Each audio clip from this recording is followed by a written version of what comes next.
Bonjour à toutes, bonjour à tous, bienvenue sur la chaîne d'History en compagnie de Frédéric. Salut Fred. Salut Manitou, bonjour ou bonsoir à toutes les personnes qui nous écoutent. Ouais, j'espère que tout le monde va bien, que vous êtes bien installés parce que ce soir on parle Urban Fantasy, on parle de un peu les thématiques qui me plaisent d'ailleurs. Je suis toujours content de parler de ce genre de jeu en étant bien accompagné, hein, Fred. Tu es déjà venu sur la chaîne. Euh, C'est tu ça, as- il y a 3 ans. C'est ça, tu as déjà parlé d'Argiropé, mais pour les petits du fond qui nous regardent, on va te faire le petit rituel. Est-ce que tu peux te présenter brièvement, s'il te plaît?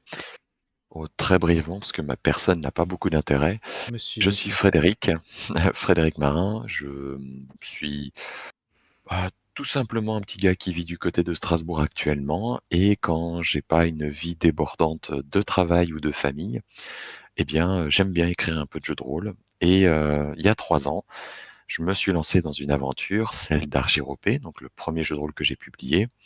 Depuis, la gamme d'Argiropé s'est étendue. J'ai même développé à côté un petit jeu unique qui s'appelle Speedrun RPG, Oui. ce qui vous permet de speedrunner vos scénarios de jeux de rôle. Et aujourd'hui, j'ai le plaisir de continuer de faire vivre la gamme Argiropé et je l'espère pour longtemps encore. Bah oui, je pense que ça en prend en tout cas la direction. Dites-moi dans le chat hein, si vous connaissez Argiropé ou si vous en avez déjà entendu parler. Et puis, ben, évidemment, pardon, évidemment, si vous avez des questions, n'hésitez pas à me les poser. Je répondrai peut-être pas de suite, mais je les marquerai toutes et puis on passera Frédéric sur le grill. Quel mensonge Arsène, quoi. Mais quel mensonge. En plus, t'étais là il y a 3 ans, sans déconner, je me rappelle. Donc, Et on a eu l'occasion d'avoir une belle conversation avec Arsène sur les secrets d'Argiropé, justement. Ah, super, Ah ouais, ouais, ça très marche. chouette. Eh bien, écoute, pour les personnes qui ne connaissent pas le projet, est-ce que tu peux nous pitcher brièvement Argiropé, ce que c'est, s'il te plaît? Avec plaisir. Argiropé, on est sur, comme tu le disais, de l'urban fantasy, donc de la fantasy urbaine si vous préférez, dans le sens où c'est un univers qui ne se caractérise que par l'immense ville dans laquelle on joue, qui s'appelle Argiropé, et qui est limité en fait, au-delà d'une plaine fertile qui l'entoure, par une large forêt. Et au-delà de cette forêt s'étend un empire duquel on ne sait que globalement peu de choses, et surtout que l'on ne visitera jamais, pour des raisons qui sont propres à Argiropé. Argiropé, donc, non seulement c'est un setting qui est essentiellement urbain, avec un tout petit peu autour de, de campagne, c'est un setting qui se veut particulièrement low fantasy, dans le sens où la magie existe, mais elle reste très discrète, très personnelle. C'est pas une magie à la D&D où on va être Mhm. très expansif et très violent. Et c'est un monde dans lequel il y a exclusivement des humains, vous ne jouez que des humains, il n'y a que ça de connu, même si il se peut qu'il y ait deux, trois petites choses un peu étranges liées à la magie, liées Mhm. au secret de la ville. Ok. La ville en elle-même, elle a cette particularité propre d'être dans un monde médiéval fantastique, somme toute standard, une cité franche qui s'est enrichie grâce aux mines argentifères qui se trouvent sous sa surface. Argiropé est bâti sur une colline, et dans la colline, il y a des filons d'argent, très purs. Ils ont été exploités depuis des centaines d'années, ce qui a donné de la richesse à la cité, et les filons ont commencé à se tarir, puis il a fallu creuser de plus en plus. Donc, les niveaux qui ont été déblayés et qui n'ont plus de minerais d'argent ne sont pas inutilisés, ils ont été convertis ensuite en quartiers de vie. Et la Ok. cité d'Argiropé, c'est une cité de plus d'1 million d'habitants sur laquelle on vit à la surface, mais aussi à l'intérieur de la colline. Donc on a une tridimensionnalité. Ok. Le propre d'Argiropé ici, c'est que comme je te le disais, et comme je le disais à toutes les personnes qui nous écoutent, que on est dans un monde médiéval fantastique dont au final qu'on ne visitera jamais, parce que la cité, elle, qu'est-ce qu'elle a fait de cette richesse depuis plusieurs centaines d'années? Elle a fait le choix de l'investir dans la technologie, dans les sciences, dans l'art, dans l'éducation, ce qui a fait émerger la cité en termes de culture et de rayonnement culturel. Et aujourd'hui, elle est de plein pied dans la Renaissance, voire l'époque des Lumières, telle que nous on l'a connue en Europe, ce qui la distingue, ce qui en fait un phare dans cet univers médiéval fantastique. Elle s'est élevée par bien des aspects Ok. au-delà du reste du monde. Et on est donc dans une cité qui va promouvoir les arts et la science, où l'aventure est à échelle humaine, où la criminalité, bien qu'existante, est relativement faible. Donc on est très loin d'être dans la dark fantasy, on est dans une fantasy qui est plus optimiste, sans être Ok. utopique. Et on est dans une cité qui va proposer en fait un cadre de jeu aussi vaste que toutes les rues qui la composent.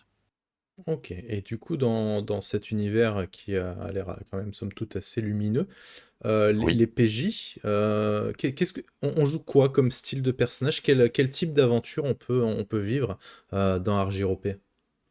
C'est une question qui m'a été posée dès le départ à l'époque où Hmm. j'ai créé la gamme, et c'est une question qui est récurrente en fait à chaque fois qu'on Hmm. voit une gamme de jeux de rôle qui sort, on se pose toujours la question de qu'est-ce qu'on joue et Oui. qu'est-ce qu'on peut jouer. Pour répondre à cette question, aujourd'hui il y a 2 livres de base, un écran et son petit supplément d'aventure et 7 suppléments de scénarios qui sont sortis. Pas Donc mal. on va en parler, mais vous voyez Ouais. que déjà il y a de l'idée de jouer des trucs. Et qu'est-ce qu'on joue? Eh bien on joue littéralement n'importe qui dans la cité. Vous pouvez incarner un égoutier, vous pouvez incarner un commerçant, vous pouvez incarner un, un allumeur de lampadaire, vous pouvez incarner un bourgeois, un artisan, un noble, un ministre, ce que vous voulez. Ok. Et donc, si on peut incarner un peu n'importe qui dans un univers où il y a un fleuve qui dessert la cité, des mines d'argent, une tridimensionnalité, il y a la pègre, il y a les commerces, les corporations commerciales, il y a de l'économie, il y a de l'éducation, il y a de la politique et de la religion, eh bien, vous voyez, vous avez tout ce champ libre. Vous pouvez Hmm. très bien vous lancer dans une enquête avec la garde pour résoudre, je ne sais pas, un meurtre, soyons très banals.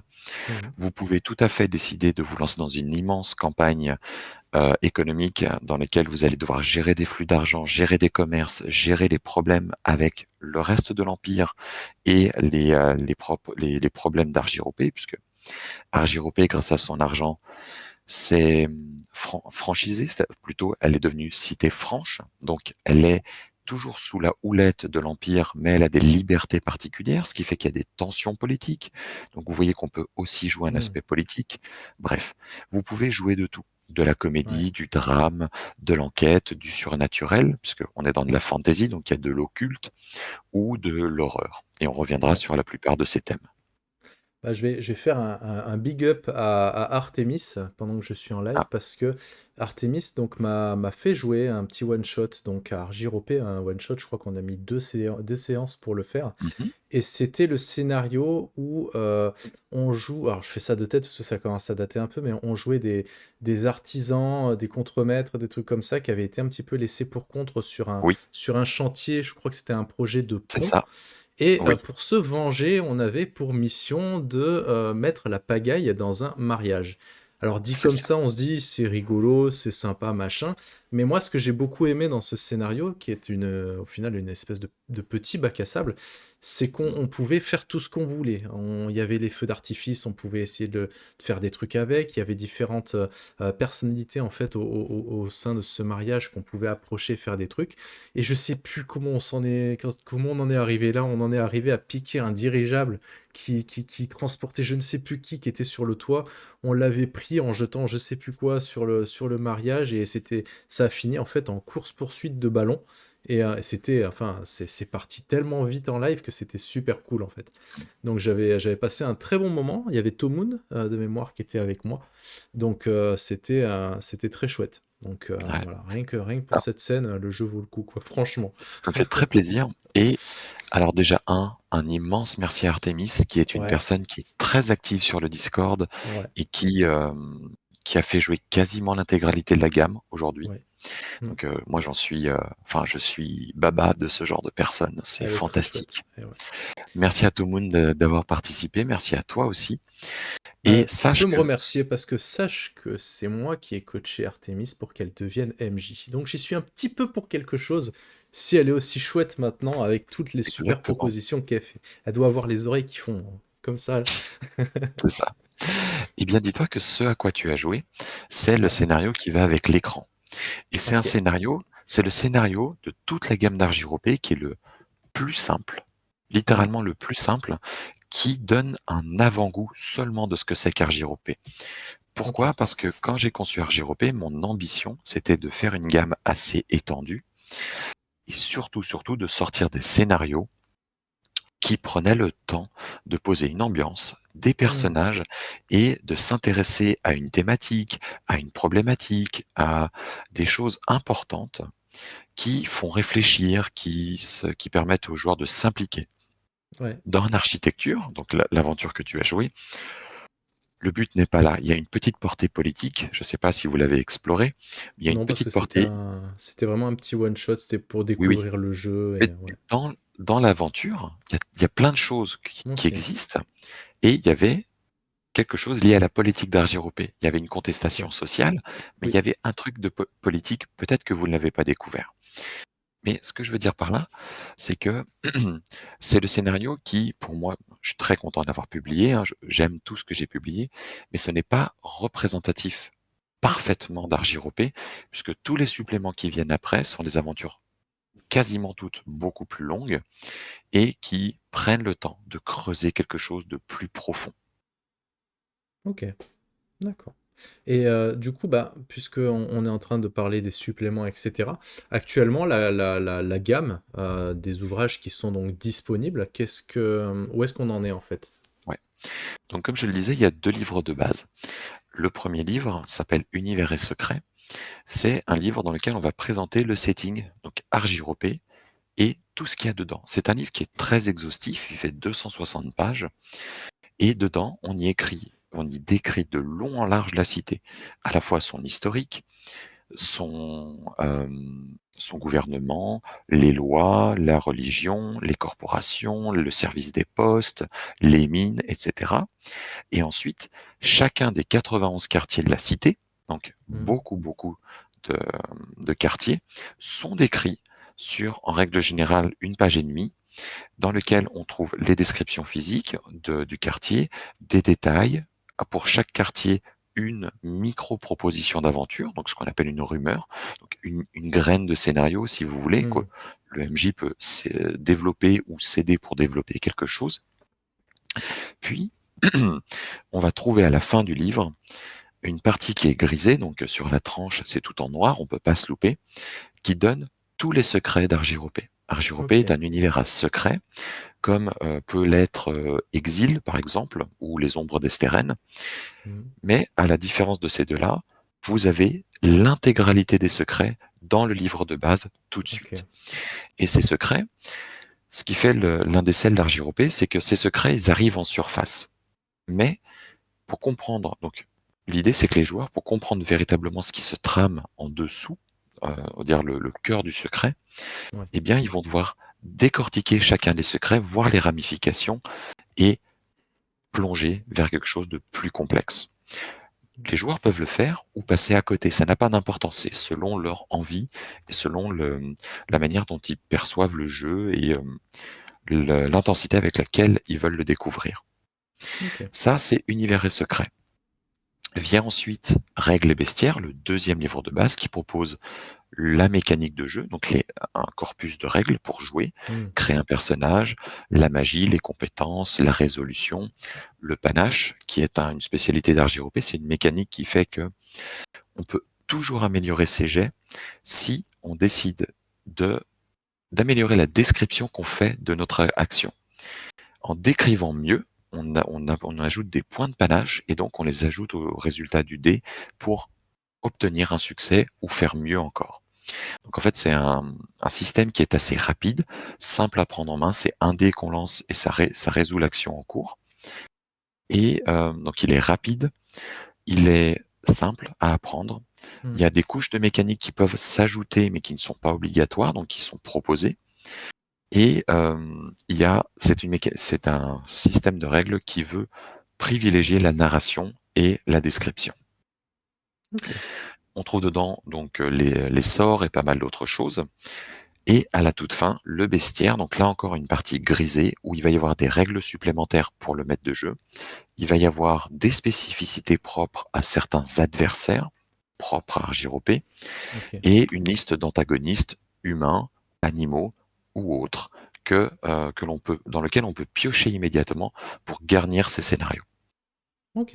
Donc ça, c'est la base. Si vous voulez jouer à Argyropé, il faut ces 2 livres de base, c'est tout. Ok. Vient ensuite l'écran avec un tout petit scénario qui s'appelle un architecture, donc un scénario de contestation sociale avec une toute petite portée politique à découvrir. En règle générale, 3-4 heures de jeu à peu près, peut-être 5 si on prend le temps d'expliquer Argyropé pour des gens qui ne connaissent pas.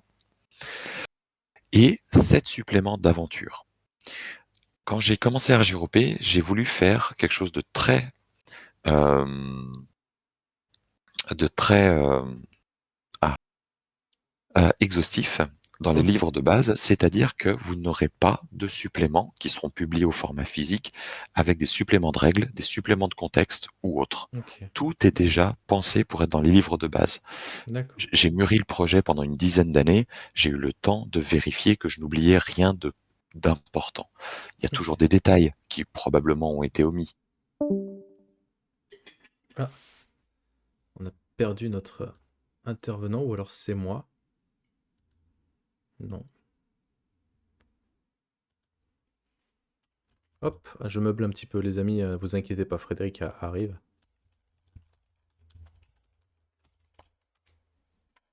Hop. Je suis sûr que c'est une mise à jour Discord. Du coup, les amis, en attendant, dites-moi si... Je vais essayer de rappeler Fred, bougez pas.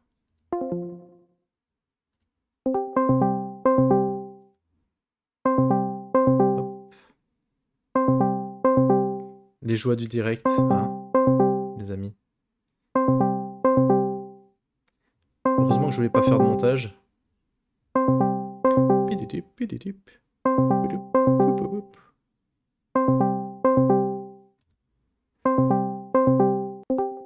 Ah, on l'a récupéré. Alors, je ne comprends pas, je pense que Discord a dû s'updater en background, il Ouais, a tout coupé. je pense que c'est quelque chose comme ça, mais c'est pas bien grave. Ok, veuillez Piano de touche. m'excuser. Aucun souci. On a Oui, récupéré donc Fred. ouais. Je te posais Alors, une je question et je sais sais plus où plus j'en ce que étais. c'était. Ouais, non, moi non plus. Je venais de finir. Si- Oui, je disais Ouais, ouais, qu'il n'y aurait pas de supplément de contexte. c'est ça. Tout était prévu. Donc, Mhm. l'idée, c'est de faire vivre la gamme avec uniquement des aventures. D'accord. 7 aventures ont été publiées jusqu'ici, qui vont avec la toute première aventure qui s'appelle Premier Pas, qui est, comme elle l'indique, l'entrée typique dans Argyropé. C'est-à-dire que vous pouvez mettre 4 joueurs autour de la table qui n'ont pas lu les règles, qui ne connaissent pas l'univers. Le maître de jeu, avec l'aventure qui est jouée, va leur faire découvrir à la fois la cité, leur feuille de personnage, les règles et une petite aventure d'une quinzaine d'heures environ. Ok. Donc ça a été pensé pour être une initiation en douceur. Et après, je ne vais pas les lister hein, dans l'ordre, mais il y a donc 6 autres scénarios qui vont de 5 heures à 30-40 heures de jeu. Donc on est sur des Mhm. mini-campagnes à la fin. Ils vont traiter de plein de domaines, plein de sujets. On va avoir Ok. du drame, de l'humour, de l'infiltration action, on va avoir du thriller, on va avoir de la politique. Voilà, pas mal de Ok. petites choses comme ça. D'accord. Et donc, c'est là qu'arrivent les Sentiers d'Argent, donc le nouveau supplément donc, qui est actuellement en financement participatif. Et celui-là, du coup, est-ce que tu peux nous en parler? Il va traiter de quelle thématique, puisqu'il y a eu Alors, déjà tout ça de fait? là pour le coup, petite rectification. Les Sentiers d'Argent, c'est le surnom donné à Argyropé. Ah, pardon. Hmm. Il n'y a pas de mal, il n'y a pas de mal. C'est normal, parce qu'au final, c'est le sous-titre, donc Oui. l'erreur est tout à fait compréhensible. Le nouveau financement participatif qui est en cours, donc le troisième, le premier a eu lieu il y a 3 ans pour l'ouverture de la gamme, les livres de base, l'écran et les premiers suppléments. Hmm. Il y a 1 an et demi, j'ai proposé de nouveaux suppléments d'aventure, et c'est le cas encore une fois aujourd'hui. Ok. Ce financement participatif qui est actuellement en cours sur Game on Tabletop jusqu'au 15 mars, donc dans 10 jours à peu près, s'appelle Cartographe et regroupe 2 suppléments en lui-même. Les deux suppléments traitent de la même thématique, c'est-à-dire de l'exploration urbaine ou souterraine de la cité. Ok. Et le but de ces suppléments, donc c'est des suppléments d'aventure qui sont là pour vous faire jouer. Ils sont là pour le premier en particulier, le supplément 8 qui s'appelle Radéville. Donc j'en ai une épreuve d'impression ici.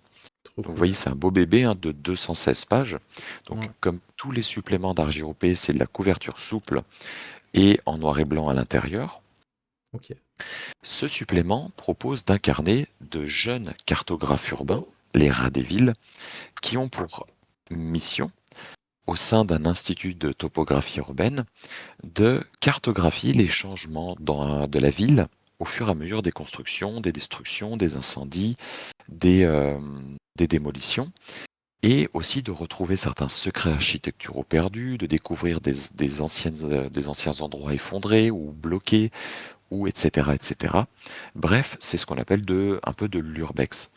Et les joueurs font cette exploration urbaine, travaillent au remaniement des cartes, et au sein de l'aventure, en fait, il y a 6 scénarios indépendants de proposer qui se passent dans le même institut. Donc l'institut est vivant, vous le retrouvez entre chaque scénario, il évolue en fonction de ce que vous faites, mais chacun de ces scénarios est indépendant. Vous pouvez jouer le premier, puis le troisième, puis le deuxième, puis le sixième, puis le quatrième, ou alors en sauter un, en sauter deux, ou n'en faire qu'un seul. Ça n'a pas d'importance, puisque l'idée c'est de vous faire vivre plein d'aventures avec des thématiques différentes et des méthodes d'exploration différentes, des objectifs d'exploration différents.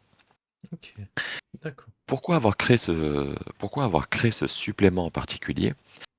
C'est parce que fondamentalement, ce financement participatif est là pour proposer des cartes au grand format A1 en couleur de la cité, Ok. qui n'existaient pas jusqu'à présent. Dans le livre de base, il y avait des croquis en noir et blanc en A4 qui vous permettaient de comprendre la cité, mais aujourd'hui, on a accès, et donc ça fait partie du financement participatif, et on les a là. On a des cartes en couleur qui ont été dessinées par Guillaume Tavernier Ah, et qui proposent donc des vues d'Argiropé au format A1, comme je le disais, pour avoir en plus une légende qui a été adaptée avec des pastilles avec des couleurs et des formes différentes pour ceux qui ont des problèmes dans ce genre de domaine, par hmm. exemple, ça aide énormément. Et eh bien maintenant, les joueurs et les maîtres de jeu vont avoir enfin une belle carte sur laquelle, entre guillemets, déplacer leurs pions, leurs personnages, ou, pour le cas du scénario, ou des scénarios de Radéville, utiliser la carte pour résoudre aussi certaines énigmes Ah, dans le jeu. ok. Donc en fait, les deux vont se répondre. En plus de Ok. ça, donc la carte est le fondement du full lancement. Le supplément est venu pour enrichir le tout, pour donner en réalité pour donner une Du base corps, beaucoup plus ouais. concrète, voilà. Parce que simplement une carte, je trouve ça un peu triste.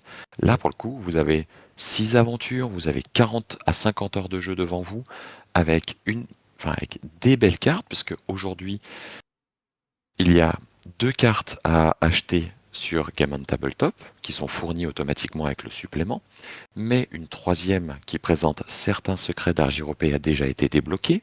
Bien Cool. entendu, je la montre pas, c'est logique. Bah oui. Et de plus, les objectifs qui ont été débloqués font que ces cartes que vous voyez ici en couleur, en Ouais. version jour, donc encore une fois, je le rappelle, sont en A4, pliage format architecte, Hmm. eh bien ça a été débloqué pour les avoir aussi en En vue de version nuit. nuit. Ah, Et top. voilà. Et du coup, Donc comme j'imagine ça, qu'il y a des différences entre la carte de jour et la carte de nuit pour apporter des exactement. éléments. Voilà, ok. Très bien. Exactement, il y a des choses qui peuvent interpeller. Il y a en particulier, ça permet d'avoir une autre vision parce que, mettons, en journée, un quartier vu du dessus peut sembler être relativement calme et la nuit, on voit qu'il n'est pas du tout éclairé. Hmm. Pourquoi est-ce que ce quartier n'est pas éclairé la nuit, par exemple? Ça Hmm. peut être juste visuellement quelque chose qui peut intriguer les joueurs et lancer une aventure. Rien que ça. Ok. Un jeu dans le Donc jeu, voilà, quoi, quelque part. un jeu dans le jeu si on veut. Ok. Ok. Et donc, accompagne le supplément et les cartes une petite bourse de velours noir avec des pins qui spécifiquement représentent en fait l'écusson des explorateurs urbains. Ok. Et ça, c'est un goodies particulier que j'ai tenu à faire parce que j'ai fait concevoir ces pins en zamac, un alliage de 3 métaux qui ressemble furieusement à de l'argent. Donc, on est Ok. dans les sentiers d'argent. Bien sûr. Et en fait, les joueurs vont pouvoir porter cet écusson.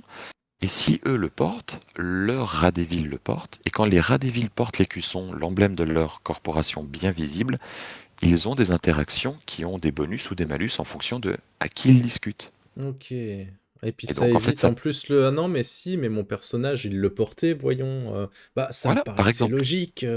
Ah, Eh bien voyons. là, voilà, là, en fait, c'est un petit accessoire pour le Hmm. plaisir, mais qui, quand on a fait les campagnes de test, les parties test, les joueurs se sont éclatés. C'était vraiment petit truc de rien, mais ça Hmm. marchait du tonnerre. Ok. Donc Ouais, là, c'est intéressant. on est sur le supplément 8. Et le supplément 9, c'est une proposition supplémentaire, un supplément d'aventure d'un peu plus de 120 pages, qui, cette fois, fait de l'exploration souterraine. On va aller découvrir un peu plus ce qui se passe dans les strates. Et les personnages, alors là, c'est très spécial, parce qu'on va, des prêts tirés, comme dans le supplément 8, hein, des prêts tirés sont proposés, mais sont vivement conseillés, parce que il y a une très haute mortalité. Pour une fois, Ok. et pour la première fois dans RJROP, ce supplément est un supplément d'horreur. C'est une aventure horrifique et pas Ok. de l'horreur unidirectionnelle. Vous allez avoir une horreur pluriforme, du gore, des interdits sociaux, des tabous, des descriptions, enfin, plein de Ok. choses. Voilà, vous allez avoir de l'horreur sous beaucoup, beaucoup de formes et ça demande un public averti. Donc on a tous les avertissements nécessaires dans le livre, mais aussi on a toute une section qui explique comment mettre en place un scénario d'horreur et une ambiance, comment les joueurs participent activement à tout ça. Et bien entendu, qui dit horreur dit eh bien, grande possibilité que ça finisse mal. Comment Ok. ça finira mal, on verra. Mais donc pour la première fois, RJROP va se doter d'un supplément purement horreur. Ok. C'est intéressant. Et Voilà. c'est rigolo. Enfin, rigolo. Ce qui est amusant, c'est que on a déjà parlé avec Kiefer sur lors des matinales, hein, le dimanche matin, en fait, on a un petit format où on discute un petit peu de tout, de rien, on donne nos avis sur les jeux et tout ça. Et il y a un truc qui revient de temps en temps, c'est que, enfin, en tout cas moi, me concernant, je suis pas très bon pour inventer mes propres scénarios. Du coup, c'est vrai que je suis très friand, en fait, des gammes qui proposent des campagnes ou du scénario, etc. Parce que je trouve que c'est généralement quelque chose qui manque. On sait que les livres de base se vendent mieux que les suppléments. C'est un fait, en fait, tu me confirmeras ça, mais Confirme. ouais, c'est un fait. Donc du coup, c'est vrai que ben, des bons jeux avec quand on accroche à la proposition et tout ça, et puis qu'on se retrouve, bon, ben, on a fait une aventure, c'est cool, mais ça demande beaucoup de boulot, de faire autre chose, etc. Alors, c'est un peu démotivant. Là, ce que je trouve chouette, c'est que bah, du scénario, il y en a, et on n'est pas, comme tu disais, sur une proposition qui est mono-directionnelle. Tu veux faire de l'aventure, tu as des propositions pour ça. Tu veux faire de l'intrigue, tu as des propositions pour ça. Même si tu veux faire du politique, j'aime pas, personnellement, je n'aime pas trop, mais c'est cool, en fait, qu'on puisse le faire. J'ai le souvenir qu'on n'avait pas parlé d'un truc avec la pègre. Je me rappelle que tu nous avais expliqué que donc Argiropé, le parti pris, c'était pas forcément de jouer des personnages foncièrement méchants qui vont commettre des assassinats, etc. Parce que quand quelqu'un décède, il est victime de je ne sais plus quoi, mais il a les yeux d'une certaine couleur. C'est ça, non? J'ai bonne mémoire? Tout à fait. Dans Ouais. RJROP, l'une des spécificités, l'une des étrangetés d'RJROP, c'est que lorsque quelqu'un tue un autre être humain, volontairement ou non, son iris va se teinter petit à petit de rouge. Plus il tue, plus ça se voit. Et donc, ça a fondamentalement changé la face de la criminalité, puisque Ouais. la pègre ne peut plus servir d'assassin, ou même les politiciens, mettons, ou qu'importe, on Hmm. peut plus se servir d'assassins. Les assassins sont repérés instantanément par la garde, parce que la loi a évolué, vous n'avez pas le droit de vous cacher le visage, Hmm. vous n'avez pas le droit de porter des Ok. besicles fumés. Donc, les assassins, bah, ça n'existe plus, et presque plus. Et la pègre, elle a évolué, elle a changé sa manière d'interagir de manière négative avec les gens. Ok. Donc, la pègre existe toujours, mais elle est plus subtile. Et les joueurs peuvent jouer des membres de la pègre, ils peuvent jouer des membres de la garde, ils peuvent jouer tout. Vous avez toutes les nuances de gris. Mais clairement, dans RGOP, le noir très noir et le blanc très blanc sont des extrêmes que l'on atteint quasiment jamais. D'accord. Et même avec donc du coup ton nouveau supplément qui est quand même très orienté horreur, Oui. on s'approche pas non plus du noir? Alors, non. Ok. Pourquoi? Parce que cette horreur, c'est une horreur qui va venir de manière naturelle au fur et à mesure de l'aventure et inéluctable. Mais Ok. donc là, ça va être dur pour les joueurs, mais ça ne veut pas dire que ce sont eux qui vont tout le temps commettre des atrocités. Ok. C'est vraiment là la différence. Dans Ok. le sens où Argyropé vous propose des aventures qui peuvent être très grises, voire gris sombre, dans lesquelles vous allez être confronté à des choses injustes, dans lesquelles vous allez devoir faire des choses mal pour réussir votre mission ou quoi que ce soit. Mais ça ne veut pas dire que c'est tout le temps le cas. Et l'horreur n'est pas forcément liée à quelque chose qui, en soi, est euh, un acte mauvais que vous accomplissez. Parfois, bah, il y a la nécessité qui prévaut sur la loi ou sur la bienséance, sur les règles morales. Et en fait, c'est en jouant avec beaucoup de ces mécaniques et de ces oppositions, oui, mais ça, c'est pas bien si je le fais, mais si je le fais pas, ça va être pire. Par exemple, donc Ah, ça permet de construire, mais je ne spoile pas, hein, non. mais pour ceux qui liront ou joueront, vous verrez qu'il y a beaucoup de formes différentes d'horreur qui rentrent dedans. Ça fait pas, ça fait pas un scénario qui est particulièrement noir, ou plutôt, c'est un scénario qui est particulièrement dur, mais peut-être pas Ok. noir. Ok. Est-ce que il y a d'autres spécificités propres à Argyropé qu'on n'aurait pas abordées? C'est une question du Oui, chat. oui, tout à fait. Argyropé a plusieurs spécificités autres qui démarquent ce jeu de rôle du reste de la production. Outre la manière d'impacter donc outre le châtiment vermeil, donc cet impact qu'a le fait de tuer, donc ça Oui. aussi, ça change complètement la manière dont les joueurs vont résoudre des conflits. Oui. Tu as un ennemi, Ouais, parce que c'est nous, un peu la facilité souvent dans les jeux. et, On a un problème, bon, on va le buter, quoi. voilà, et en règle générale, les conséquences sont minuscules. Oui. Là, c'est pour remettre justement l'action de tuer au premier plan. Vous décidez de faire ça, vous le pouvez, mais il va vraiment y avoir une conséquence pour vos personnages. Et Hmm. vous, en tant que joueur, ça modifie complètement euh, votre manière de réfléchir à la résolution des problèmes.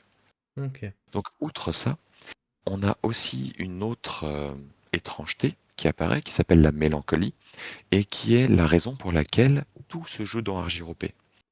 Toutes les personnes qui vivent à Argyropé et qui la visitent un peu trop longtemps vont développer la mélancolie. Au sein de l'univers, ces pensées, les gens pensent ou l'attribuent à une maladie mentale que l'on attrape à Argyropé et qui fait que quand on s'en éloigne, petit à petit, on se sent déprimé, on se sent triste de Hmm. quitter Argyropé. Et si on ne revient pas, on va perdre le goût de la vie et finir par se loter soi-même. Donc en Ok. fait, les joueurs sont bloqués dans Argyropé. Et c'est pour ça qu'on a une cité immense, tridimensionnelle, avec un peu euh, de campagne autour, pour Hmm. laisser respirer, pour pouvoir jouer plein de trucs. Mais c'est la raison pour laquelle les joueurs n'iront jamais visiter le reste du continent. Ils sont bloqués. Ok. La vraie question, fondamentalement, c'est d'où vient la mélancolie? D'où vient le châtiment vermeil? Pourquoi il y a de la magie? Pourquoi ceci? Pourquoi cela? Ok. Ceux qui veulent gratter découvront les mystères de tout ça. Donc ces mystères-là, ces secrets-là sont dévoilés dans les deux bouquins de base. Les D'accord. secrets d'Argyropé sont donnés. Tous. Je n'ai Ok. rien caché. Et ça D'accord. permet en fait au maître de jeu de s'approprier l'intégralité de l'univers et de comprendre en fait pourquoi quand à l'ouest de la cité un clocher s'effondre, au sud il y a tout d'un coup quelqu'un qui se fait élire, par exemple, j'en sais rien, hein, Ok, je te donne oui, hmm, un exemple inventé sur le coup, mais bien il y a sûr. des ramifications qui fait que quand tu tires d'un côté, il y a quelque chose qui bouge à l'autre bout de la ville. Le fameux effet papillon. Hum, Plus ou Ok, moins, parce que là, en fait, c'est vraiment, c'est une toile d'araignée. ok. Et le papillon est dedans et se débat, c'est ça, on est sûr un peu. Ah ouais, voilà, il faut aller voir ce qui Ok, se passe au centre. ça marche. Les amis, tel que j'ai un peu imaginé cette interview, donc là on vous a donné un petit peu le pitch de la gamme où elle en est pour le moment. On parlera peut-être des règles, mais vraiment de façon ultra rapide, sans forcément s'appesantir sur le système. On va aller faire un tour sur la page de financement ensemble pour regarder un petit peu de quoi on parle. Et d'émission, on va plus accentuer du coup le travail créatif en fait de Frédéric. Voilà, c'est de connaître un petit peu ses méthodes de travail, sa façon de penser, les outils utilisés. Enfin voilà, ce genre de truc un petit peu plus personnel, histoire de pas rester que dans le côté pognon d'un financement, puisque c'est de ça dont il s'agit, des chiffres, mais pas que, des cartes du coup.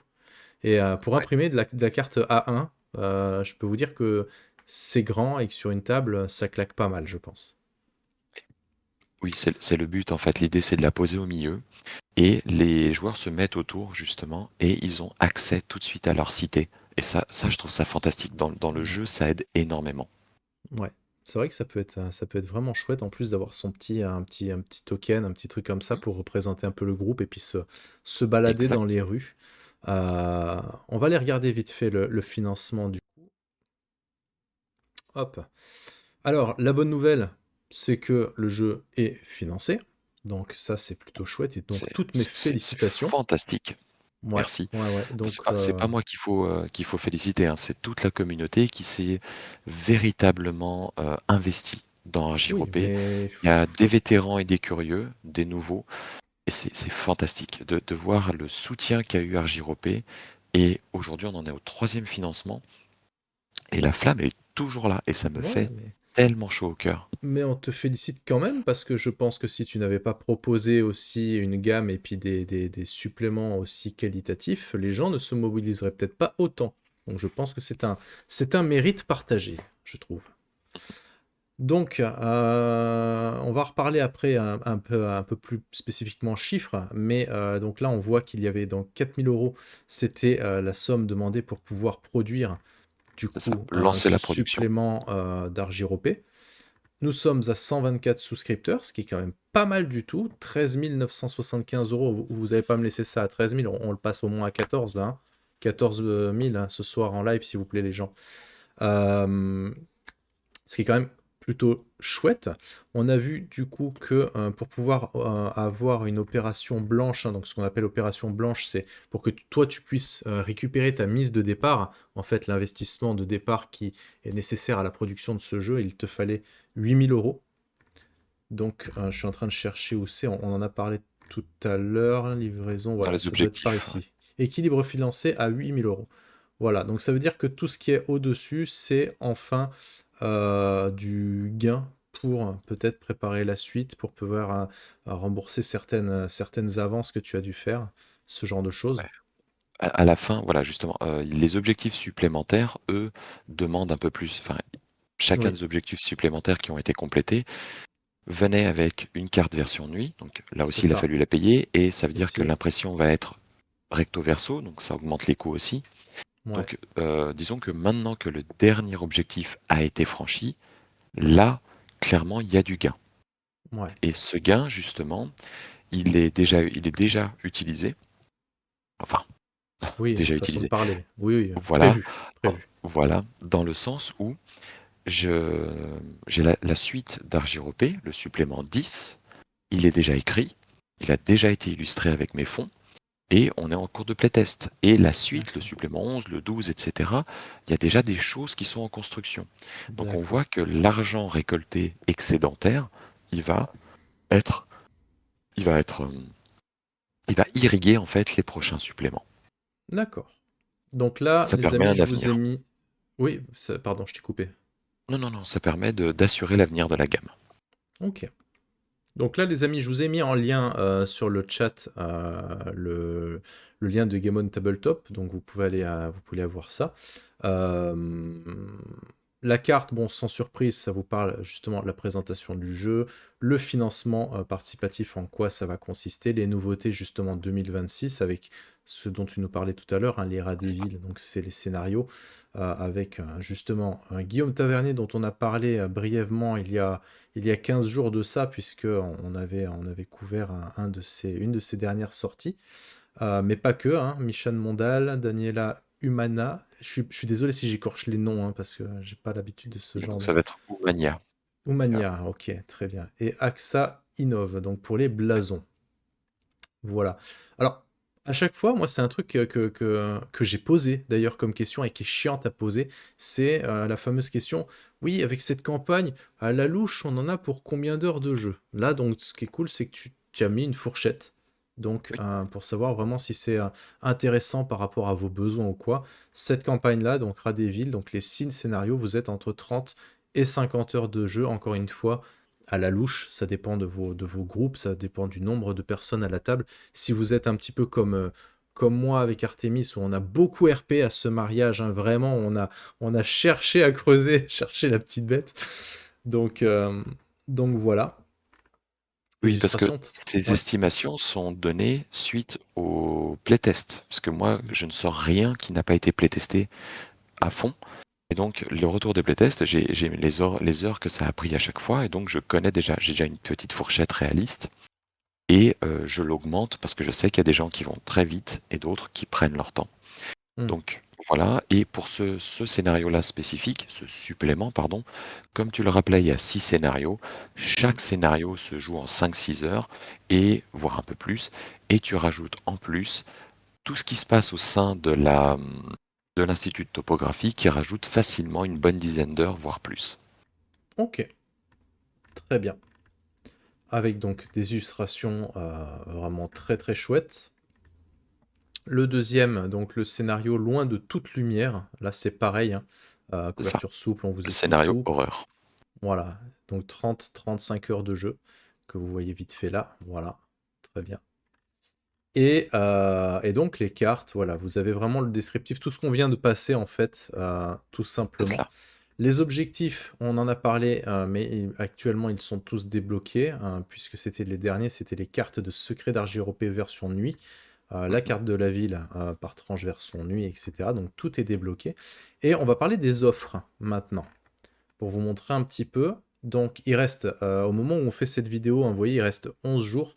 Donc il devrait Mhm. en rester 7-8 au moment où je sortirai la rediffusion sur YouTube, si on y arrive.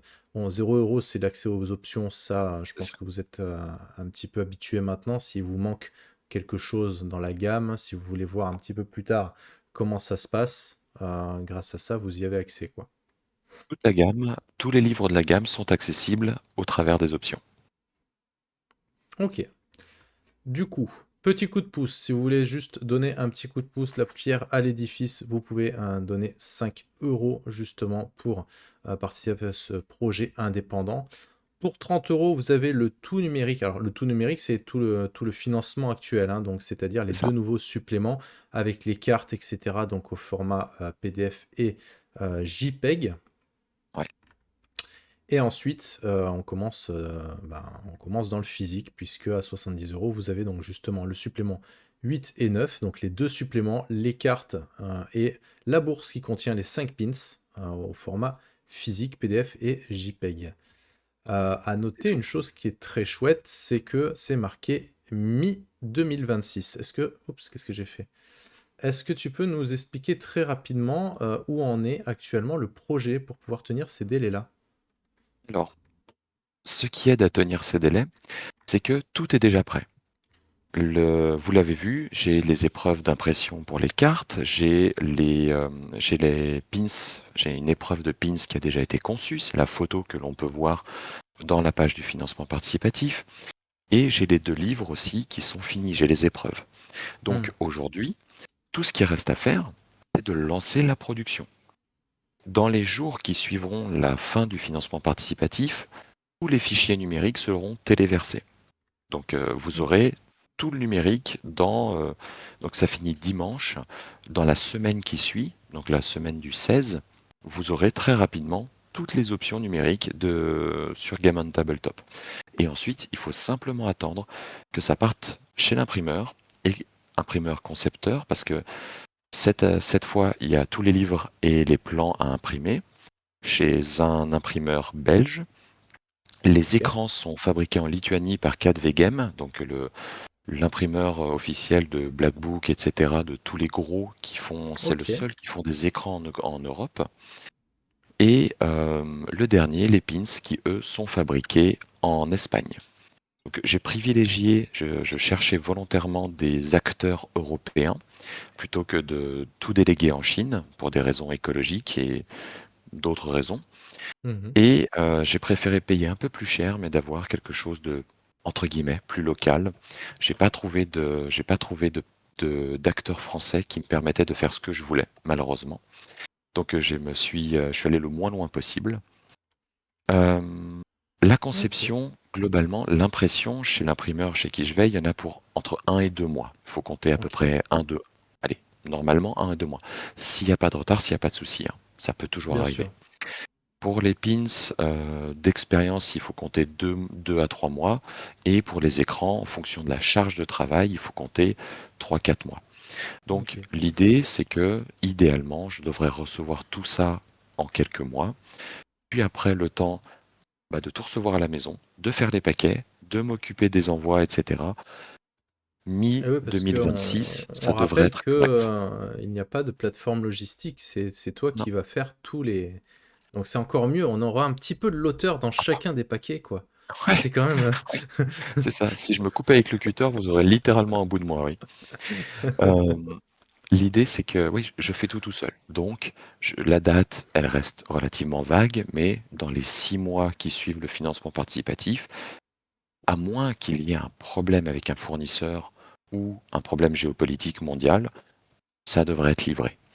Et là, pour le Ok. coup, je parle aussi d'expérience parce que j'ai déjà travaillé avec ces imprimeurs pour les 2 financements participatifs précédents et tout a été livré très vite, plus vite que d'après mes espérances. Donc, Ok. on regardera ce qui se donne, mais plus vous multipliez les acteurs de production, plus vous multipliez les délais, forcément. Ouais. Ok. Bah, c'est une chouette entreprise en tout cas, c'est vachement courageux de faire tout ça. Euh, Merci beaucoup donc de nous avoir répondu à toutes nos questions sur cette page de financement. Je pense qu'on en a fait le tour, hein, les amis. Au cas où, si vous avez envie de plus amples renseignements, encore une fois, vous avez les liens dans la description de cette vidéo. Moi, ce que j'aurais envie, c'est qu'on conclue cette émission par quelques questions un petit peu plus ciblées sur toi, sur ton travail, sur ton approche, justement. Dans les questions que j'avais notées, justement, comment tu fais pour travailler autant sur un même jeu et pas finir un peu blasé ou un peu dégoûté? Parce que on prend l'exemple de Mhm. Kiefer qui malheureusement n'a pas pu être là ce soir, hein. Kiefer a sorti donc son jeu qui s'appelle Chidan et il a tellement bossé, il a tellement repris, etc., que actuellement, de ce qu'il m'avait dit, il n'arrive plus à travailler dessus, il ne peut plus voir son jeu en pâture. Est-ce que ça t'est arrivé, est-ce que ou pas? Et si c'était arrivé, comment tu as fait pour surmonter ça? C'est une excellente question. Argyropé, c'est un projet que j'ai mûri pendant très longtemps dans ma tête avant de le coucher par le papier. Quand je l'ai couché par le papier, donc on était 2020, début 2021, j'avais pas du tout pour ambition de le publier. Je Ok. l'écrivais pour moi, pour me faire plaisir. Puis, quand je suis arrivé à 400 pages, je me suis dit, bon, ça commence à faire beaucoup. Et j'avais quelques fonds de côté que je gardais pour je ne sais pas quoi. Je j'ai pas acheté de moto, je suis pas parti. T'as des capotables rouges, voyons. Voilà, c'est ça, ouais. J'ai un vieux biclou, honnêtement, c'est tout ce que j'ai. Donc, pour le coup, j'ai mis cet argent pour moi. Je me suis dit, je vais engager des illustrateurs et je me fais plaisir, je me fais mon petit jeu de rôle. Et avec là, je m'étais dit, bon, j'apprends le maquettage, je vais me bricoler un truc et je vais le publier pour moi. Je vais juste me faire mon Hmm. impression à la demande et je m'éclate, c'est tout. Et en fait, je le fais relire, parce que bien entendu, il faut toujours faire relire ses œuvres. Je le fais relire. Les gens autour de moi, donc d'abord la famille, les amis proches, etc., des rôlistes et des non-rôlistes, j'ai des retours, des bons retours, mais ça reste des gens que je connais, donc c'est toujours à pondérer par l'amitié qu'on leur porte ou l'amour qu'on leur porte. Et ensuite, ça se développe un peu, c'est vers des gens que je connais pas, des séances d'essai, etc. Les retours sont très bons. J'envoie ça à des gens du métier qui me font de très bons retours. Ça a monté et le projet est né comme ça, de dire, bon, qu'est-ce que je fais? Est-ce que je tente une publication indépendante? Est-ce que vers un auteur? Bref, vers un éditeur, pardon. Hmm. La question s'est posée. Mais pendant toutes ces années, comme le projet était purement personnel et avec zéro envie de rentabilité, zéro envie de créer quoi que ce soit de plus grand que moi, hein, ça va. Et je bosse dessus quand j'ai envie de bosser dessus. Ok. Donc, bien. À partir du moment où les livres sont sortis, là, bah, j'avais une communauté qui s'est formée, des gens qui ont commencé à jouer, j'ai des gens qui m'ont posé des questions. Ah bah j'aimerais bien ceci, ah bah j'aimerais expliquer cela. Est-ce que tu penses pour faire une aventure pour 2 joueurs, une aventure sur le thème de l'horreur, une aventure sur ceci? Donc là, il commence à y avoir des demandes, et encore une fois, il faut pondérer ces demandes suivant ce que on pense de sa gamme, de son jeu de rôle, de ce qu'on a envie de faire. Et Ok. ça fait maintenant donc 3 ans que la gamme est officiellement sortie. Et ça fait 3 ans que je bosse très régulièrement sur RGOP. Et aujourd'hui, je ne m'en suis pas lassé. Je m'éclate. Parce que le projet, c'est quelque chose qui a été mûri, comme je le disais, très longtemps, mais qui est surtout né d'une frustration terrible. Dans la bibliothèque de jeux de rôle que je possède, je n'avais aucun setting qui me plaisait suffisamment. Je suis comme toi. Hmm. Nightcrawler, j'ai quelque chose au cœur pour Nightcrawler et Samarand. Et j'adorais le setting urbain. J'avais envie d'en Hmm. revoir un. Jamais lu la Élite, pour le coup, mais j'en ai Ok. entendu que du bien. J'ai Exil à la maison, que j'ai lu, que j'ai apprécié, certaines choses un peu moins, comme Nightcrawler, comme tous les jeux de rôle d'ailleurs, de toute façon c'est logique. Ouais. Et j'avais mon setting en tête, mais pas de ville, pas de jeu de rôle de gamme qui me le propose. Mais surtout, surtout, surtout, ce qui m'a toujours frustré énormément, ce sont les campagnes de jeu. Tu l'as dit précédemment. Souvent, on a une gamme de jeux qui sort, et si on a le livre de base et l'écran, on est content. S'il y a un supplément d'aventure qui est en plus, c'est la fête, et en règle générale, la Ouais. gamme, elle s'arrête. C'est tout ce Hmm. qui se passe. C'est la 99%, j'invente le chiffre, hein, mais c'est Hmm. l'écrasante majorité des jeux de rôle qui sortent depuis plus C'est de vrai. 10 ans. Hmm. Et moi, j'ai toujours adoré écrire mes scénarios, et j'ai toujours voulu trouver des scénarios complexes, profonds, qui traitent de l'humain, qui traitent de thèmes forts. Et j'en ai trouvé très très peu. Dans toute la bibliothèque que je possède, elle n'est pas immense, hein, il doit y avoir 250 bouquins, quelque chose comme ça. Ok. J'ai jamais trouvé, ou j'ai très très peu trouvé de scénarios forts, de scénarios comme ça qui me donnent envie de jouer et qui soient clés en main. Pas le truc de tiens, on a une idée, v'là 10 pages, faites la fin, débrouillez-vous. Ça m'horripile. Oui, je suis assez Et d'accord. donc, et donc, j'avais plein d'idées de scénarios en tête. Et j'en ai toujours quelques-uns encore que j'ai pas encore développés. Et ce sont ces scénarios que je mets dans RJOP. C'est sont nés de la frustration de ne pas trouver ce genre de choses, et donc je veux les développer, et je veux offrir aux gens quelque chose de la profondeur et de la qualité que j'aurais aimé trouver dans ma bibliothèque. Je dis pas que c'est Ok. parfait, je dis pas que c'est réussi, je dis juste que je me fais plaisir à créer quelque chose que j'aurais aimé trouver il y a 10 ans. Ok. Et étant donné que j'ai cette mentalité, cette façon de travailler, je ne me dégoûte pas encore de mon jeu. Mais ne nous mentons pas, hein. Là, pour vous donner une idée. Donc, Radéville, 216 Hmm. pages. Ça fait un gros bouquin. Ouais. Quand j'ai fini de l'écrire, donc quand j'ai fini le premier jet, je me suis posé et pendant un mois, j'y ai plus touché. Parce que j'en Hmm. avais marre de me Ouais, relire. histoire de... Ouais. Voilà, soufflé. J'ai fait autre chose. Et puis c'est surtout que quand tu persévères dans la relecture d'un truc frais, il y a des erreurs ou des trucs que tu ne vois même plus, même si tu les vois, ton cerveau, il y fait plus attention, il est habitué. Et c'est vrai que c'est... ouais. mes relecteurs, Ismaren et Pitch, sont adorables. Quand ils relisent mes trucs, je veux dire, j'ai un niveau de français qui est correct. Mais je fais des fautes d'inattention terribles, que je vais Mm, mettre 5T dans attention, par exemple. Et mm. ça, j'ai beau le relire 12 fois, mon texte, je le verrai jamais. Ouais, Parce que je l'ai lu trop de fois. Et ouais, je comme tu le dis, comprends. un texte trop frais, tu vas même, à force de le corriger, y induire des erreurs, des Mm, non-sens, des trucs comme ça. Donc, j'ai laissé reposer pendant un mois.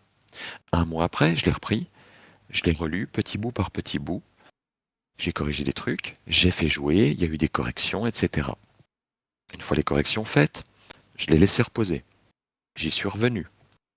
J'ai fini de lire, j'ai maquetté. La maquette est partie vers mon premier relecteur, retourné vers moi, deuxième relecteur, retourné vers moi, épreuve d'impression. Quand j'ai le bouquin dans les mains, j'ai aucune envie de l'ouvrir. J'en ai marre de lire tu m'étonnes. mes textes. Donc là, pour le coup, quasiment à chaque fois, là, je laisse pas passer un mois.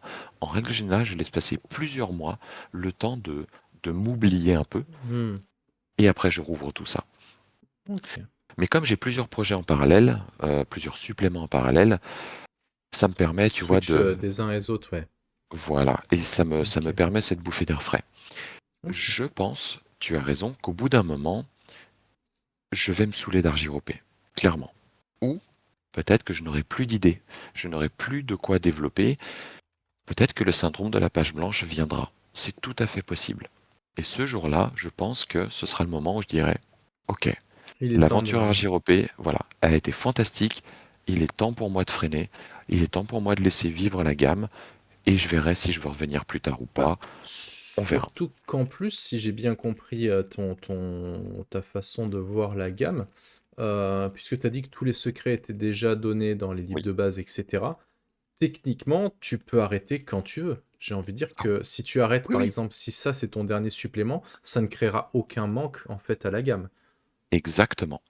C'est D'accord. pas comme, je vais citer un exemple malheureux, c'est Tribe 8. Tribe Mhm. 8. Donc Ouais. la huitième tribu. C'est un jeu de rôle qui est très long avec beaucoup de secrets. Il y a beaucoup de suppléments qui sont sortis en anglais, mais la gamme s'est arrêtée avant le dernier supplément qui Oh contenait les putain. secrets ultimes. Ça a été publié à l'arrache sur un PDF de 4 pages en ligne, Waouh. et la gamme française, elle s'est arrêtée au bout du livre de base et de l'écran. Ah, c'est moche. Voilà. Et Ouais. ça, c'est ce que je ne voulais pas. C'est pour ça que Mhm. tout de suite, j'ai tout donné. Et quelqu'un, honnêtement, quelqu'un qui veut se lancer dans RGOP, s'il veut, il prend le livre de base d'univers et il met son propre système de jeu, ou alors il prend les deux livres de base et il peut faire sa vie. Il n'a pas besoin de moi. Ok. Il n'a pas besoin de moi.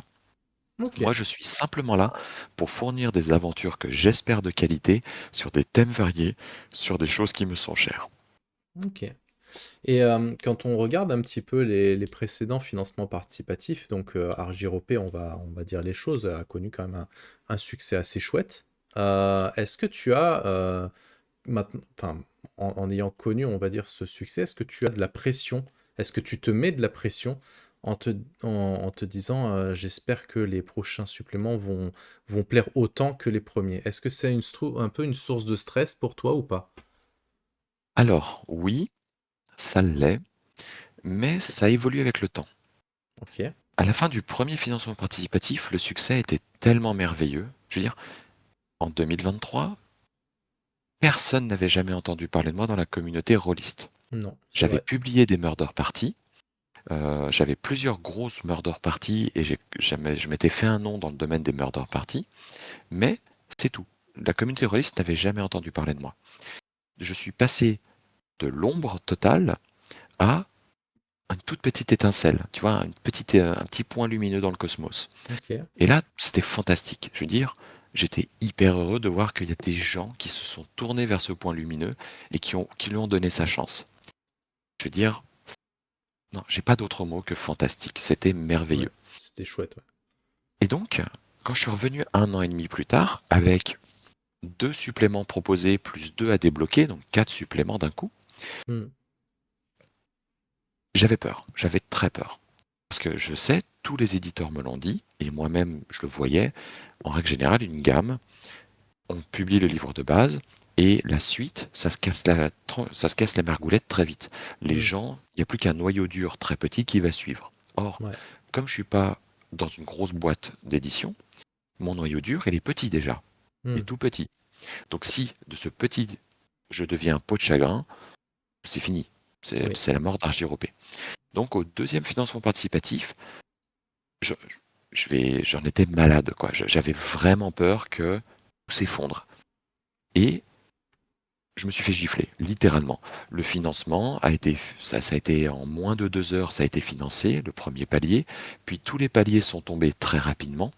Et c'était là aussi merveilleux. Et il y a eu plus de contributeurs au deuxième financement qu'au premier.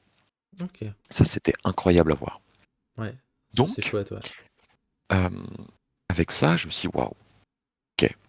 Et là, quand je suis revenu pour ce troisième financement participatif, j'ai eu des doutes, mais ils étaient moins prépondérants qu'au deuxième financement participatif. Parce que là, pour le Ok. coup, je me suis dit, je vois ma communauté qui évolue. Le Discord a énormément grossi. Et je reçois de plus en plus d'emails, de messages, sur le Discord des retours ou sur le Grog des critiques de gens qui jouent ou qui ont fait jouer RJROP et qui sont très bonnes, des gens à qui ça plaît. Et Ok. donc en fait, pour ce troisième financement, j'avais des doutes. Je me dis, bon, est-ce qu'on va y arriver? Mais je me suis dit, je pense que la communauté, j'aurai un minimum de personnes qui va s'impliquer. Et là encore, j'ai pris un grand coup de pied dans les valseuses parce que ça a été financé instantanément et Hmm. tous les paliers sont tombés en 3 jours. Je, Ok. là, pour le coup, je m'attendais à ce que le dernier palier de 11 000 euros, on l'atteigne difficilement le Vers la dernier jour. fin, ouais. Ok. Voilà, c'est ça. Ça a Ok. été ratiboisé, ça a été Ok. déforesté. C'est incroyable. Donc, bah, ça m'envoie le signal que la communauté est toujours présente. Et comme je te Hmm. disais, il y a des vétérans, mais aussi beaucoup de nouveaux et de curieux qui viennent d'acquérir la gamme, une partie de la Ok. gamme ou toute la gamme. Donc, il y a vraiment une communauté qui se lance derrière. Ça ne veut pas dire que pour la prochaine itération, s'il y en a une, ça fonctionnera, pas du tout. Non. Et honnêtement, je serais hyper présomptueux de dire que ça fonctionnera. Mais, ce qui est certain, c'est que j'ai une pression, oui. Mais cette pression, elle fluctue, elle varie, elle change de forme au fur et à mesure du temps. Et pour le prochain financement participatif, s'il a lieu en 2027, avec le supplément 10, Ok. s'il a lieu, j'aurai toujours cette pression de la réussite. Mais au point où on est un JROP, j'ai déjà Ce plus la pression sera, du ouais. fait que c'est une gamme qui a déjà une T'as existence. déjà gagné, quoi. Tes Voilà, objectifs, en fait, ont été atteints, donc tout ce qui oui, va arriver en plus, c'est du bonus. Mais bah, c'est marrant ouais, parce que c'est un peu comme, c'est ce que je dis souvent, moi, par rapport à Die Story. Die Story, à l'heure où on en est, moi, je suis très content de là où on en est arrivé. Et tout le reste, tout le supplément, c'est du bonus. Mais moi, j'ai atteint tous mes objectifs. Donc, on est un petit peu sur le même truc. J'ai envie de tu- rebondir sur un truc. Ouais, pardon. Attends, je vais juste te donner une petite anecdote sympa que je Ouais, partage que très rarement. dis-nous. Sais-tu quel était mon objectif personnel? Quand j'ai lancé la gamme RJROP, Ouais. j'avais un objectif avec cette gamme. Je dirais le classico, les 2 livres de base et la première campagne. Eh ben non, Et peut-être l'écran. non, non, OK, non, non. J'étais plus ambitieux que ça dès le départ. d'accord. J'ai dans ma bibliothèque, peut-être que tu connais, le jeu de rôle français qui s'appelle Hurlement et les suppléments Hurle-Lune. Non, Hurlement, pour le c'est coup, un je jeu de connais pas rôle du qui est tout. sorti, si je ne m'abuse, dans les années 80 et OK, qui a eu un phénomène, ça a été un phénomène de niche au départ, mais qui a eu ensuite un énorme succès. Et il a la particularité de se présenter sous la forme d'un coffret qui contient 2 livres de base. Alors, au format souple, ça doit faire 64 pages par supplément, OK, et un écran. Et OK, avec ça, il y avait 7 suppléments qui sont sortis et qui ont terminé la gamme. Et OK. ben, dans ma tête, je me suis dit, si je devais réussir à RJROP, si je devais espérer une réussite à RJROP, ce serait de faire aussi bien en termes de volumétrie, pas en termes de renommée, hein, Oui, oui. Hurlement, Hurlement, c'est des dizaines de milliers de bouquins vendus. C'est un Waouh. succès phénoménal parmi la génération des joueurs des années 80-90. Je ne me compare pas à Hurlement, hein. Je suis un nain à côté. Mais ce que je veux dire, c'est en termes de volumétrie, j'avais envie. Mon petit cœur était là. Je voudrais tellement être capable de sortir mes 2 livres de base, mon écran et 7 suppléments. Et de me dire dans ma tête, t'as vu, t'as fait ton hurlement. À une échelle Mmh. moindre, mais t'as fait ton hurlement. Et aujourd'hui, avec ce financement participatif, je vais un cran au-delà. OK. Donc, comme tu le dis, le succès, il est déjà là. Mon plaisir est déjà là. Mmh. Et je continuerai à RJRP, même si demain la communauté ne suit plus, se lasse Mmh. du projet, le supplément 10, il est, il sortira. Et le 11 et le 12 probablement, le 13 probablement aussi, sur mes fonds propres. Mmh. Qu'importe, en petit comité, juste pour Le le plaisir de noyau en peau l'avoir, de quoi. chagrin, Mmh. c'est tout. Je m'arrêterai, bien sûr, au bout d'un moment, mais Oui. voilà, le plaisir est là, la réussite personnelle est là. Et est-ce que tu feras une V2 au moment où tu sortiras le 12e bouquin, par exemple? Alors, la V2 n'a de sens que si elle modifie des erreurs flagrantes de la V1 ou apporte des choses qui bouleversent la V1. Mmh. Or, jusqu'à aujourd'hui, de tous les retours que j'ai un fichier avec toutes les notes des retours qu'on m'a fait sur chaque livre. Il y a très très peu de modifications à faire au système de base. Il est simple, il est bien rodé, il a été rodé OK. pendant des années avant d'être publié, hein. Et à part des micro-modifications qui ne changent fondamentalement pas la face du jeu, il n'y a pas grand-chose. Donc OK. aujourd'hui, la V2 ne fait pas de sens. OK. J'ai envie de rebondir sur le fait que tu as parlé plusieurs fois ce soir, de la communauté autour de Argiropé, du Discord, des échanges que tu peux avoir avec certaines personnes, des playtests que tu as pu faire et les retours que tu as pu en avoir de personnes qui, comme Artemis, font jouer tes scénarios dans l'ombre. Euh, comment dans quelle mesure tu écoutes ta communauté? Jusqu'où tu vas en fait quand tu écoutes ta communauté? Est-ce qu'il y a un moment où est-ce que tu lâches tout, tu dis ouais la communauté elle a trop raison, je vais faire tout ce qu'ils disent, ou est-ce qu'il y a un moment où tu te dis non là la commu elle va trop loin, stop. Comment tu jongles avec ça? Parce que comme pour tout le reste, comme pour tout ce qui existe dans la vie, il y a pas c'est pas manichéen, c'est pas tout oui, tout non. Et la communauté, qu'elle soit Discord ou autre, je la lis, je l'écoute, je lui réponds quand je peux le faire, quand le système n'est pas asymétrique, hein, comme Mhm. des sites de critique, et on discute, on débat. J'ai aussi un fichier de notes avec les idées qui me sont proposées. La carte, par exemple, c'est moi qui ai proposé sur le Discord, je leur ai dit, qu'est-ce que vous verriez bien comme bonus à Argiropé qui est nécessaire? Et la carte est arrivée loin au-dessus dans les charts. Ok. J'ai demandé à la communauté de me lister les cartographes qu'ils connaissent, avec qui je pourrais travailler. Mais j'ai fait mon choix ensuite parmi tout Ok. ça. J'ai fait des sondages dans lesquels je disais, parmi tous ces styles d'aventure, lequel vous verriez bien dans RJRP paraître? Et Ok. parmi les trois, il y avait l'horreur. Et j'ai sélectionné l'horreur. Hmm. En fait, pour la communauté, globalement, je l'écoute, encore une fois, et je pioche ce que moi me semble être pertinent, mais en aucun cas je me force à suivre des choses D'accord. avec Ok. lesquelles je ne suis pas d'accord, Ok. et surtout, surtout, je ne dis pas amen à tout. Hmm. Parce que si je devais dire oui à tout ce qui m'est proposé, Argyropé ne ressemblerait plus à Ce Argyropé, serait mais plus ton surtout, jeu. Ouais. ce serait plus mon jeu, certes, mais de toute façon, à partir du moment où vous acquérez le livre, c'est votre jeu. Oui, Moi, j'ai plus rien à dire. bien sûr. Mais je joue sur les mots là. Ce que je veux dire par là, c'est que ce que les gens viennent chercher, probablement dans Argyropé, et de manière plus générale dans le jeu de rôle indépendant, c'est une production d'auteur. Donc avec ses thématiques, sa manière d'écrire, sa manière de réfléchir et de penser.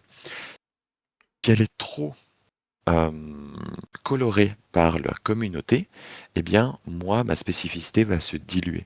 Et donc, vous allez perdre le sel d'Argyropé.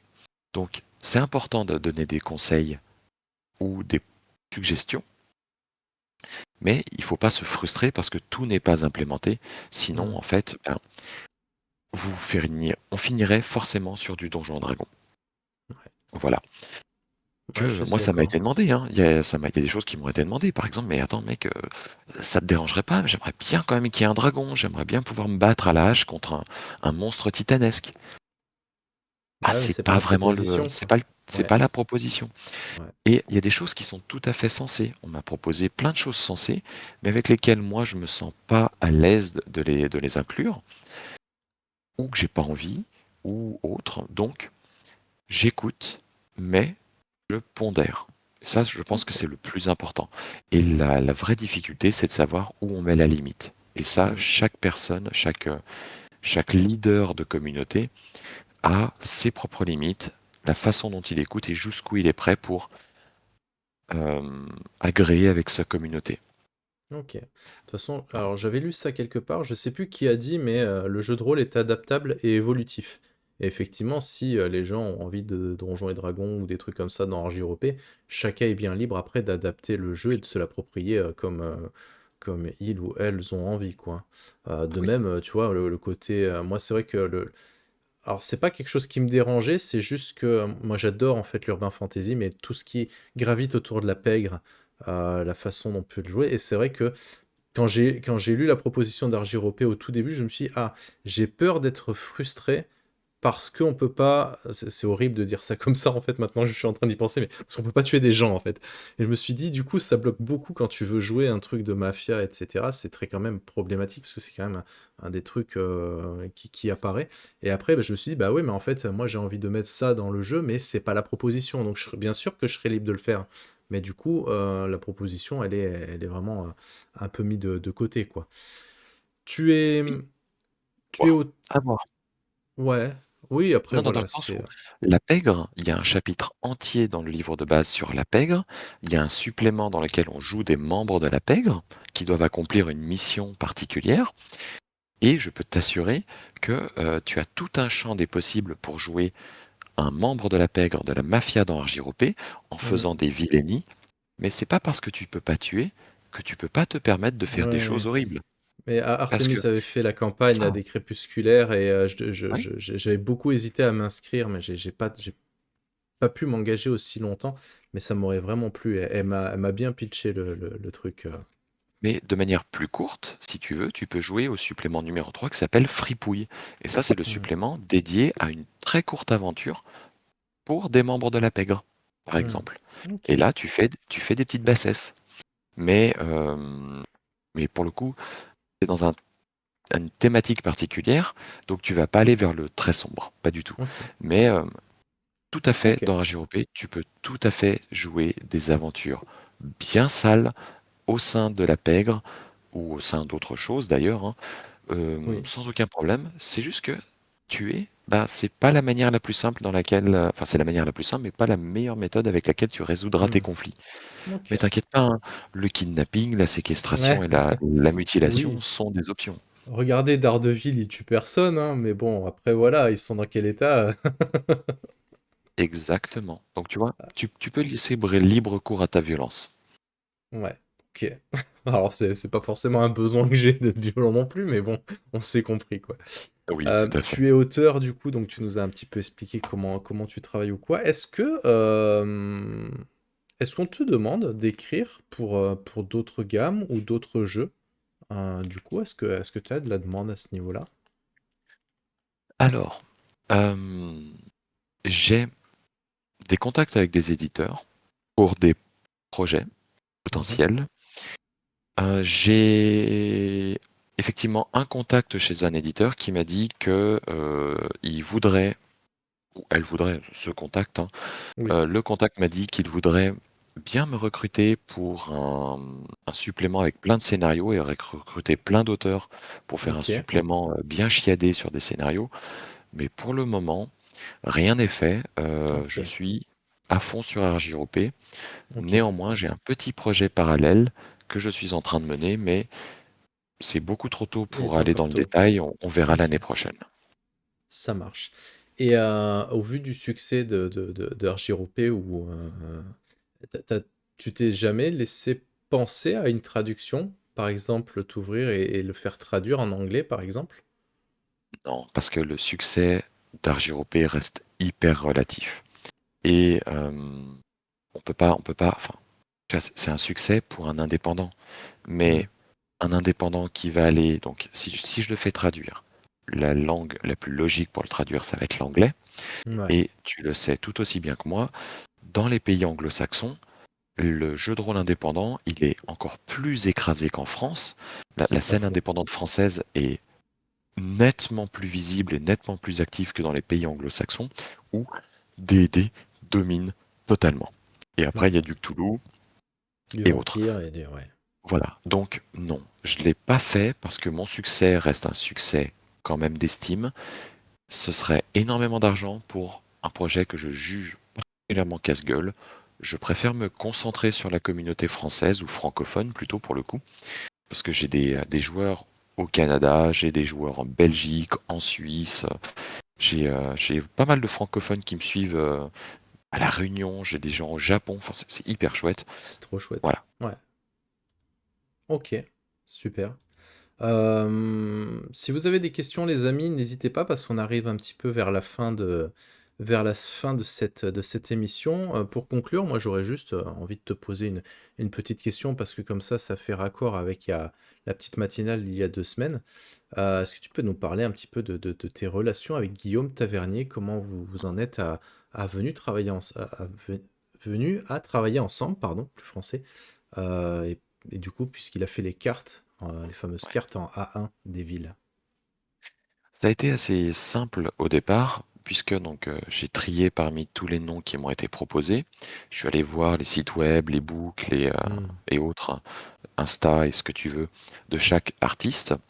Et rapidement, j'ai vu que la colorimétrie, la palette, la douceur du trait de Guillaume, c'est quelque chose qui me parlait et que je voulais pour Argiropé.